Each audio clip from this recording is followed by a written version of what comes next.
Hi, I'm Kim Overstreet with the Emerging Brands Alliance. And today on Coffee Chat, we are here with Lin Jiang from Yishi Foods. Lin, welcome. It's very nice to have you. Thanks for coming Thank you, on. Kim. Thank you for Yeah, having me. absolutely. Why don't we get started? Tell me a little bit about Yishi, what your product is, and how you came to be. Thank you.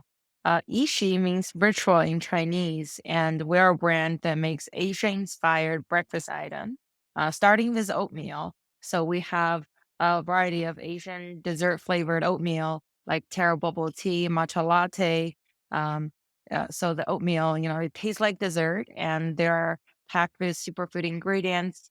Um, all of our products are also gluten-free, organic. Um, we're trying to bring something really fun, interesting, and also healthy to breakfast aisle, especially oatmeal, because oatmeal is kind of traditionally considered boring to many people. So, Little apple this, cinnamon. Fine. yeah, yeah, apple cinnamon for sugar, and they have a lot of sugar. So Ishi is a healthy, delicious uh, oatmeal that can help people kickstart their day in a healthy way. Yeah, absolutely. And how did you come about? What gave you the I idea, or when did you get started? Yes. So first of all, these flavors are my personal favorite Asian dessert flavors. I grew up in China and I came to the States about 10 years ago for college.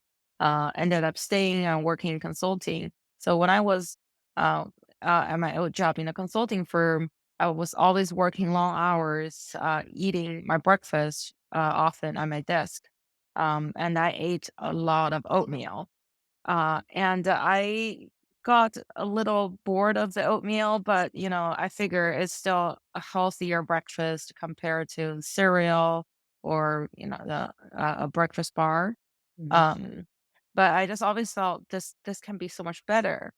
Um, and when I miss my mom's cooking, I would make flavors that my mom used to make for me. And for breakfast, she used to make black sesame porridge, and all kinds of other creative porridges with traditional Asian ingredients. Um, so that inspired me to combine the ingredients that I grew up eating and loving with oats and flax seeds and hemp seeds, more, I would say North American local ingredients, with the ingredients that are more familiar to the East. So I combined both and created Asian-inspired oatmeal.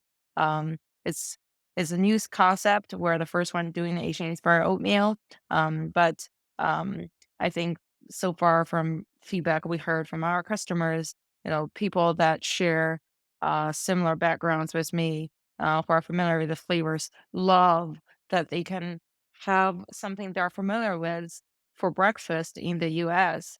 And in the meantime, these flavors, they're just getting more and more popular in mainstream. So we hear from consumers that uh, are intrigued, by these flavors because they're seeing it for the first time. Um, they love it. They love eating something that tastes like dessert for breakfast, but it's actually good for them. Mm.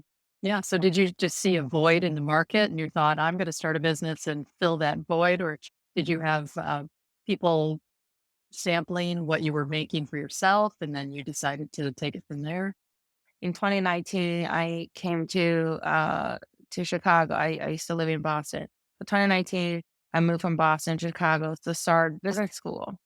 Um, and as a student, I got more time on my hands, and I decided to make more oatmeal and share with my friends and more people I know. Uh, and that became a side hustle. So I was really enjoying demoing these oatmeal products at farmers markets, yoga studios, just introducing these flavors to more people. And We kind of grew through word of mouth. I had a couple of friends helping me, including my current co-founder. So the flavors and our brand grew through word of mouth. I eventually took off. And then we realized we started studying the oatmeal market, you know, and we realized that there's really a white space between healthy and tasty. Everyone now, a lot of better for you brands would say we're both tasty and healthy. But when you taste the product, a lot of times they are not both tasty and healthy. Or if you read the label more closely, and for oatmeal, this white space definitely exists. um, so you have you see on the market there's a lot of flavored oatmeal that has maybe 10 grams sugar in a 40-gram serving. So 25% of the oatmeal is sugar. That's a standard serving of oatmeal. And don't forget, 40 gram is a little cup of oatmeal. Um, and a lot of products are also flavored with artificial ingredients. Um, and then there's plain oats. If you want to be healthy, you go buy plain oats. But it's hard for most of us to find that time in the morning to prepare a delicious, nutritious bowl of oatmeal from scratch. So that white space for convenience, healthy, tasty, and something that's uh, fun um, is not there. And I think Ishi is kind of well positioned to fill all these all these I guess market needs um, at the confluence of all of these things. All right, that's fantastic. Well, we got to know you because you were a winner of a grant at the Emerging Brand Summit in October. And tell us, have you used your grant award yet? Uh, yes. So, uh, we used it because, the grant is to support our working capital, which I really appreciate. I feel really honored, um, and really happy to be able to get recognized, and get the funding to further support the business growth. Um, so what, it's done, we haven't used all of it, obviously, but what it has been supporting is especially our production. It supports our business operations, especially expanding production capacity. So we actually just added a new co-packer from Idaho, who has the capability to produce all the products, all the SKUs we have now, at a more flexible scale. So they can run much smaller runs. They can run production shifts more often.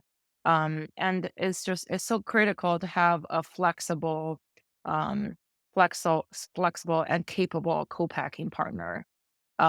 So having the additional financial resource help us to make this transition, which will help us launch new flavors in a month, in March.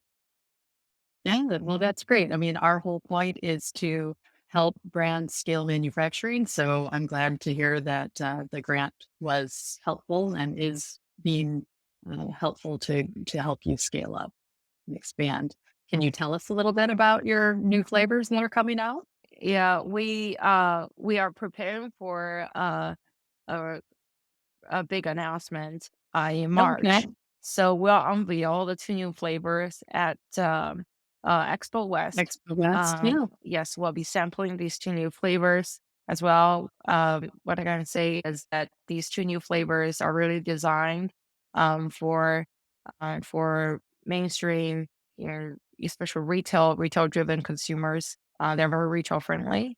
Um, and there are two popular flavors with our unique Asian flair, Asian twist. Um, so far, the retail buyers that had a chance to taste pre-production sample, shared very positive feedback with us. And um, Very soon, we will have also some announcement on the retail front regarding where these new flavors will be sold. Well, that's great. Then I shall just stop by your booth at Expo West and find out what those flavors are. Yeah, I can't wait definitely. to try Please them. do. Yeah. They're really Just one fun. more question for you. I know since you're working with a co-manufacturer, that probably comes with its own sets of challenges and benefits to self-manufacturing. But as you're growing, what's the biggest challenge you face right now in the manufacturing of your product, as opposed to selling it or getting it in front of retail? I would say one of the biggest challenge, which hopefully with the new co-packer, we can solve is quantity and production planning. Um, so before this new co-packer, what we have experienced with many co-packers, uh, was the high MOQ, and also as an emerging brand, we are not always on their priority list. Mhm. So that makes it really hard um, to to expand in retail at the early stage because for retail expansion, especially in the early days, if you get a store, a banner, overnight, we can have 500 new stores. Mhm. But if we cannot deliver the products on time, um, it's a really it hurts the relationship with the retail buyer, especially given Right. first order. um, so times like that when we are stuck by difficulty from scheduling production shifts, when we have to wait for our co-packer to create capacity for us while seeing a lot of out of stock at retail level, we wish we had our own facility. Um, but Yeah. I think, Flexibility is key. yeah, flexibility is really important. But I feel this may hopefully is a temporary issue. Because for I guess larger brands who can have dedicated lines, I also hear from them that they actually have that flexibility by having their own line. Mhm. But at our scale, we share lines with other brands. We need to be fitted into a very packed production schedule um, uh, among other brands. So it's kind of it is a struggle that at our scale we have. Um, but we're visiting our new co-packer in Idaho in 2 weeks, and we're gonna do our first run there for the new flavors, and then for later on for other flavors. So uh, hopefully, I have hopes that this year we'll enjoy more flexibility, and Mhm. hopefully, we can at the end of this year, um, we can grow to a stage where we'll be comfortable committing to a large run without worrying about having too much stock or, where we need emergency production shifts. Our co-packer can accommodate that. I think as we grow, we'll probably have more control um, on the stability of production. Mhm. Well, I wish you the best of luck with that. And I guess that's a goal to grow towards, is to be able to have your own line and have control over that. So wish you Yeah, the that's best. the dream. So, yeah. So you said you're going to be at Expo West in March. And then I understand you're also going to be at excuse me, a Kehi show coming up soon. What is that? Tell us where you're going to be. Yeah, so the Kiki show is coming up soon. It's actually it's next week.